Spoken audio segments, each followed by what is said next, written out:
Perjalanan belajar bahasa itu luar biasa loh.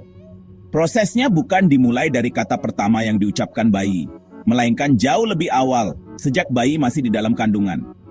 Banyak yang berpikir dunia bayi itu sunyi sebelum lahir. Padahal kenyataannya berbeda. Janin yang sedang berkembang sudah bisa mendengarkan suara dari sekitarnya. Tubuh ibunya menghasilkan beragam suara seperti detak jantung dan aliran darah. Selain suara dari dalam tubuh ibu, bayi juga mulai mendengar suara dari luar. Suara yang paling jelas terdengar oleh janin adalah suara ibunya. Penelitian menunjukkan bayi bisa mengenali suara ibunya segera setelah lahir. Pengenalan awal terhadap irama dan pola bicara ibunya ini merupakan pondasi penting. Ini adalah langkah pertama dalam proses memahami dan akhirnya menghasilkan bahasa. Awal yang dini ini menunjukkan betapa pentingnya lingkungan suara, bahkan sebelum lahir, membentuk otak untuk tugas berbahasa di masa depan. 6 bulan pertama kehidupan bayi di luar rahim sering disebut sebagai masa emas. Periode ini sangat penting untuk perkembangan pendengaran dan tentu saja untuk pemerolehan bahasa. Selama bulan-bulan awal ini, otak bayi seperti spons menyerap suara-suara di sekitarnya. Korteks auditori, bagian otak yang memproses suara, berkembang pesat. Suara sehari-hari, mulai dari suara lembut pengasuh hingga gemerisik daun, memainkan peran penting. Ini membantu otak untuk menyempurnakan kemampuannya dalam mendeteksi, membedakan, dan menafsirkan suara yang merupakan dasar untuk memahami ucapan. Pentingnya periode 6 bulan ini tidak bisa dilebih-lebihkan untuk kemampuan bahasa di masa depan.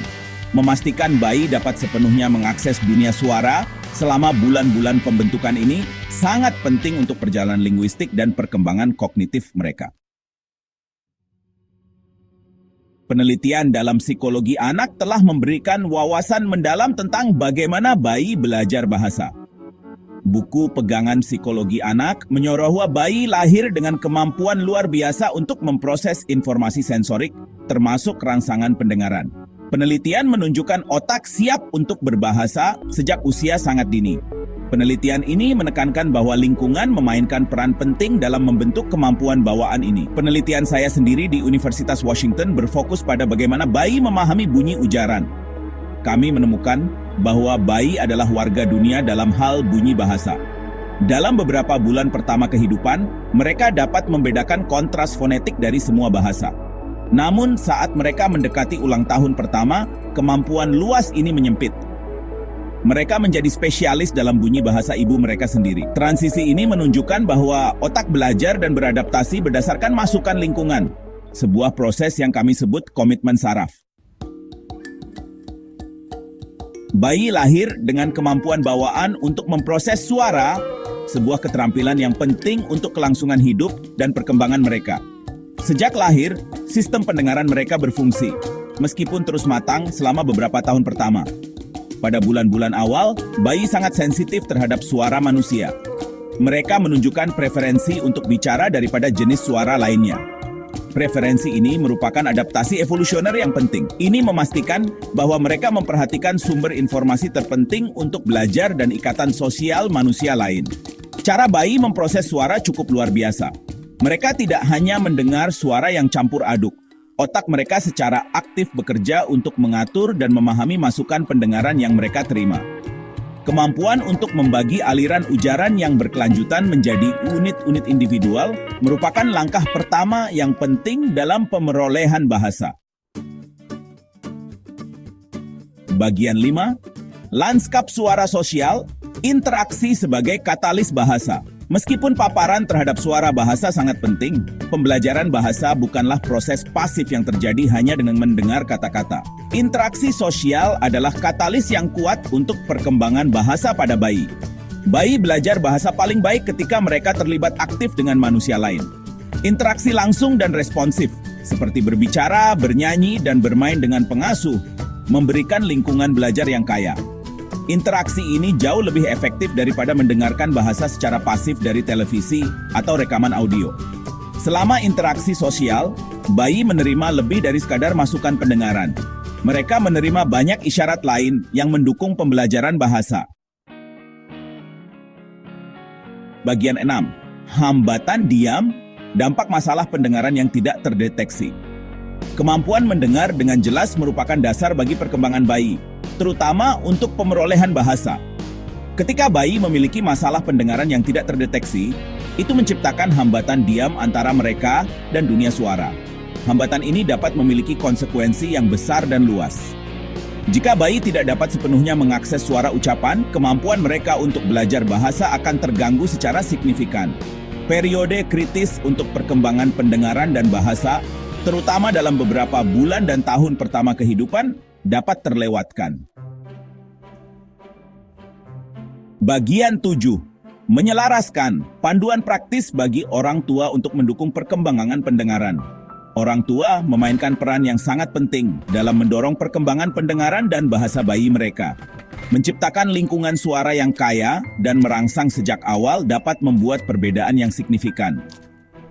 Salah satu hal paling efektif yang dapat dilakukan orang tua adalah sering berbicara dengan bayi mereka. Ceritakan hari Anda, jelaskan apa yang Anda lakukan, lihat, dan rasakan.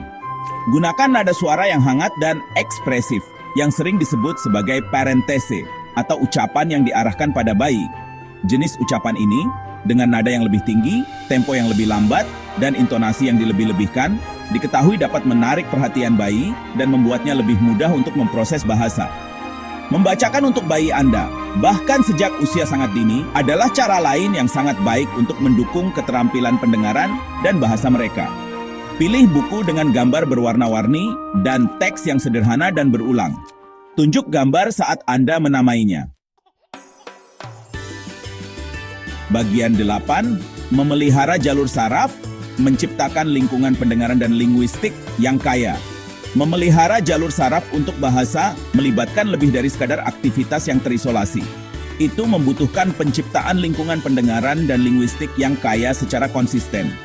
Ini berarti memperhatikan lanskap suara sehari-hari yang dialami bayi Anda. Pikirkan tentang berbagai suara yang didengar bayi Anda. Selain ucapan, ini dapat mencakup musik, suara alam, dan bahkan suara rumah tangga biasa.